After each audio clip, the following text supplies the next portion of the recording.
Hi there, friends. I have a really fun story to share with you today. It is a story called A Piglet Named Mercy. And Mercy Watson is one of my favorite characters in children's literature. There are some wonderful chapter books that I will be sharing with my kindergartners soon. And I wanted to read this story with you because this is the first story with Mercy Watson. So here we go. A Piglet Named Mercy, written by Kate DeCamille, meaning she's the author. She has written the words. Illustrated by Chris Van Dusen. So Chris Van Dusen is the artist who did the pictures. Here is A Piglet Named Mercy.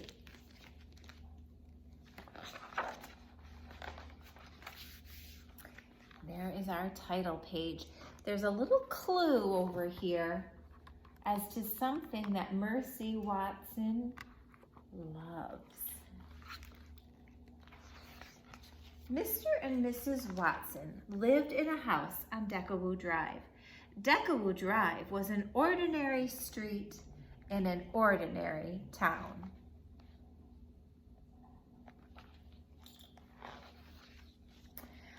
And Mr. and Mrs. Watson were ordinary people who did ordinary things in ordinary ways.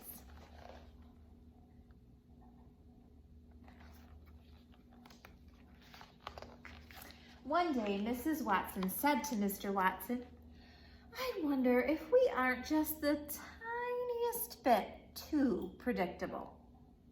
"Predictable? Us?" said Mr. Watson. "Surely not." "It's just that sometimes I wish something different would happen," said Mrs. Watson. "Things are just fine as they are," said Mr. Watson.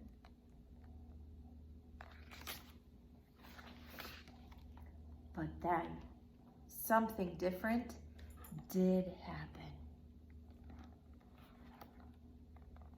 What happened? Take a look at this picture. I really like it when an author and an illustrator work together and let a picture tell the story.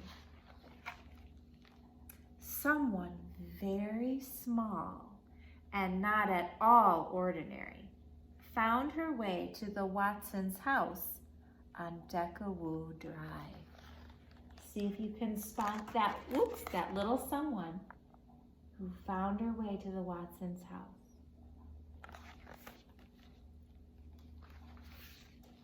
Mr. Watson made the discovery when he opened the door for the morning paper. "Mrs. Watson," he called, "come and see." "Oh dear," said Mrs. Watson. "Oink," said the piglet. "I think she's hungry," said Mr. Watson. Look at the expression on Mr. Watson's face. Can you give me a surprised look like Mr. Watson? And then look at the expression on Mercy's face. Can you give me a frightened expression like Mercy? Nice job. "Is that a pig?" said Eugenia Lincoln. Eugenia Lincoln lived next door and she did not approve of pigs or surprises. "It is," said Mrs. Watson. "Can you believe our luck?" "Don't be ridiculous," said Eugenia Lincoln. "A pig is not lucky at all." "Oh dear. I will show you Eugenia up close."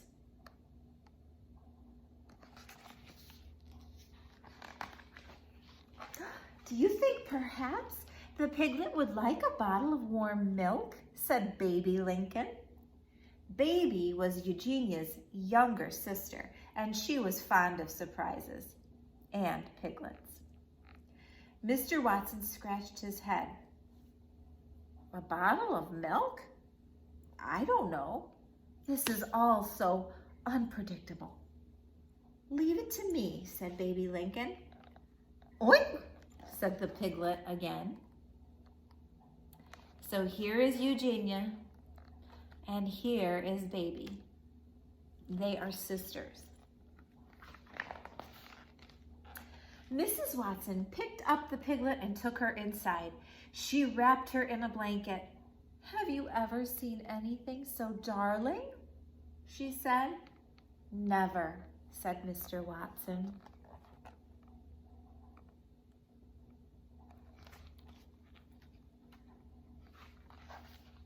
"Here is the warm milk," said Baby Lincoln. "I have it right here."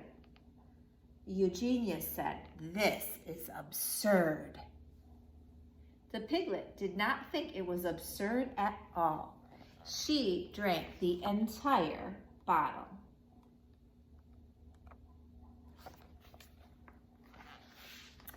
And then she burped and oinked, oink, and went looking for more.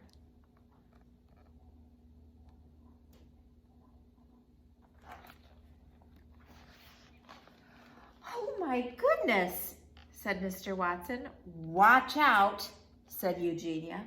"She seems to like toast very much," said Baby. "Oh, the darling, darling thing," said Mrs. Watson.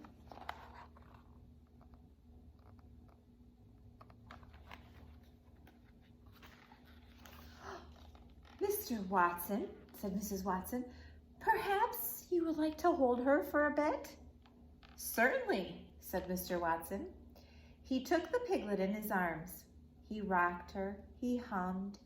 "How extraordinary," said Mr. Watson. "She is a porcine wonder."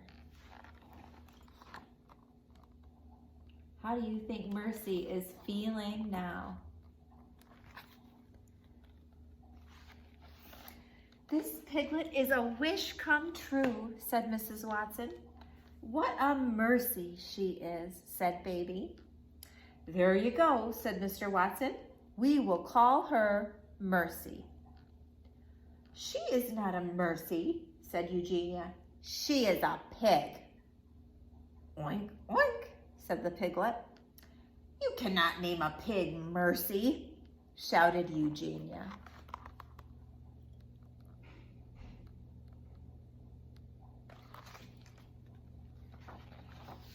But they did name her Mercy.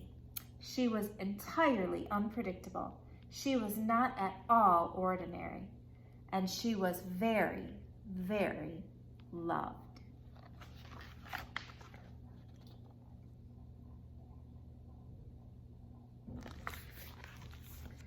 There you go. That was A Piglet Named Mercy. And what I just love about this book is that you know that a surprise could be waiting around the corner, and it could be a wonderful surprise. All right, boys and girls, thanks for sharing this story with me. I'll see you next time.